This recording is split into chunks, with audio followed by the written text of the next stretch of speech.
Section 7.3, using the irrational number E, which is 2.718 ... This number is irrational, so it goes on and on forever, just like pi. It does not repeat. And you find this number E actually comes from doing this calculation, 1 plus 1 over n raised to the n power. If you used very large numbers of n for that, you would get close to 2.718. So this, as n, you could say as n goes to infinity, that's where that number E comes from. And you use it for, it should remind you, when we did the interest, when we compounded interest, remember when we compounded interest like quarterly or monthly, and we had to divide by n, and n was like 4 for quarterly or 12 for monthly. If you continuously compound, not just daily, like 365 times a year, but if you continuously, this n gets bigger and bigger, and then that is where this E comes from. So you can use it in applications, but I don't expect you to memorize the formula. You would just use the formula for that. For continuously compounding interest, the formula is the new amount equals the original times e to the RT power. This is for continuously compounding interest.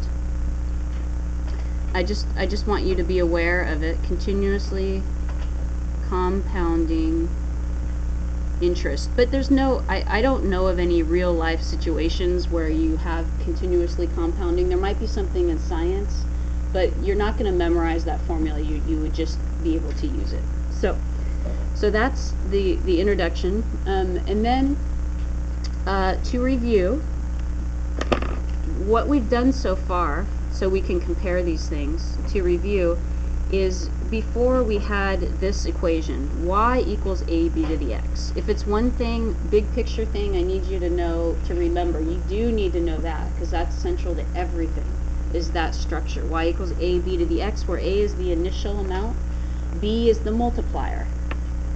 And if the multiplier is between 0 and 1, then we're talking about decay.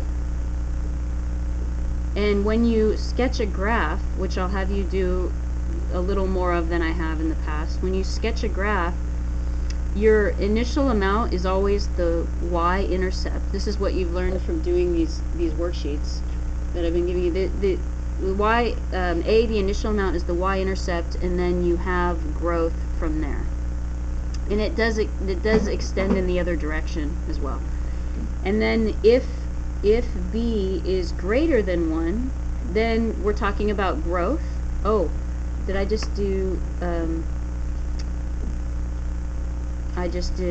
meant to do decay here. Decay, so we usually have this a little bit higher. The exponential decay.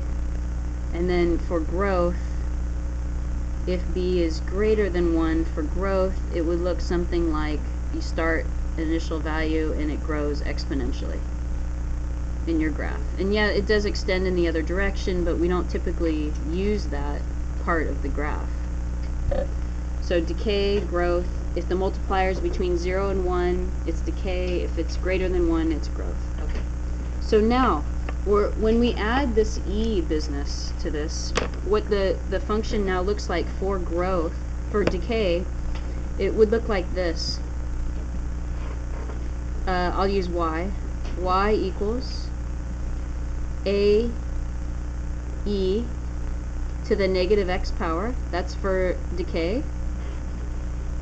And for growth, it would be y equals a e raised to the x power. That would be for growth.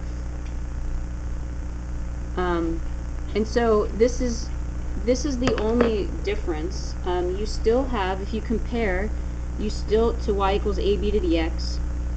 A is still in the same place. But what do you notice about the multiplier? Like, what is the multiplier now? Instead of b, it is. What's in place of this number here?